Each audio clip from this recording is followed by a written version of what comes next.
Kronik speciale, viti i komunitetit shqiptar në Kanada. Përmbledhje e aktiviteteve, ngjarjeve dhe arritjeve kryesore. Viti që po mbyllet përfaqëson një periudhë konsolidimi dhe rritjeje të dukshme për komunitetin shqiptar në Kanada.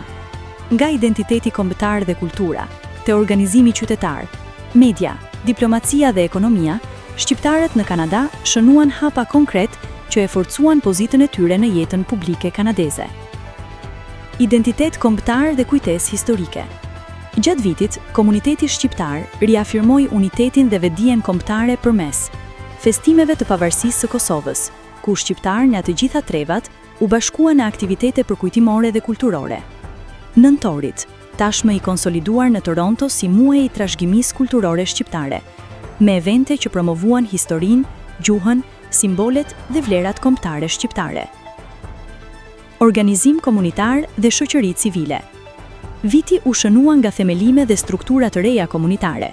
Themelimi i shoqatës Çamëria në Kanada, në funksion të ruajtjes së identitetit dhe trashëgimisë historike çame, themelimi i shoqatës Labëria, duke pasuruar mozaikun kulturor dhe krahinor shqiptar në diasporë, forcimi i rolit të ACPAC si platformë përfaqësimi politik dhe qytetar të komunitetit shqiptar në Kanada.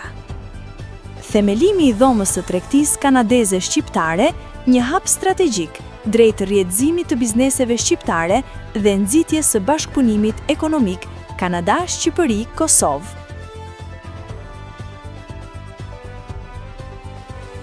Ekspozita Silent Poetry, shkurt, mars 2025, një nga ngjarjet më të rëndësishme të artit pamor shqiptar në Kanada, me 25 artist vizual, 110 vepra dhe 20 ditë ekspozim, duke krijuar një hapësirë reflektimi estetik dhe dialogu artistik bashkëkohor.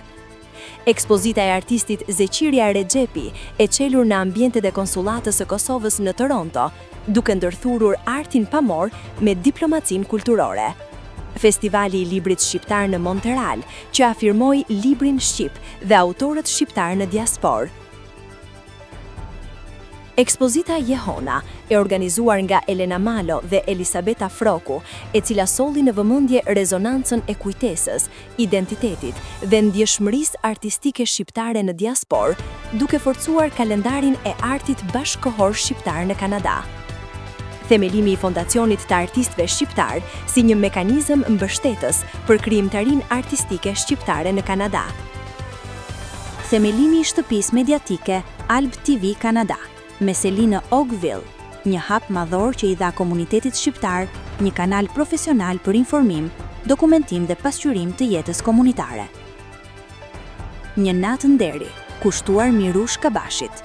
Një mbrëmje përkujtimore me vlera të larta kulturore, e realizuar në bashkëpunim me Konsullatën e Kosovës në Toronto dhe Ambasada e Shqipërisë në Kanada.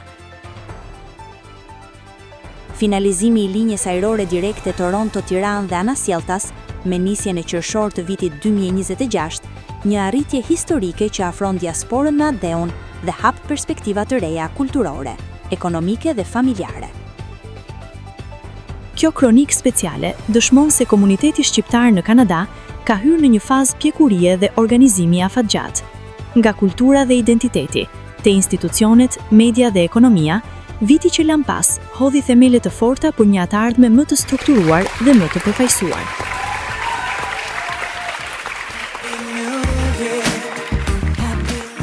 Alb TV Kanada ju përcjell urimet më të ngrohta për vitin 2026.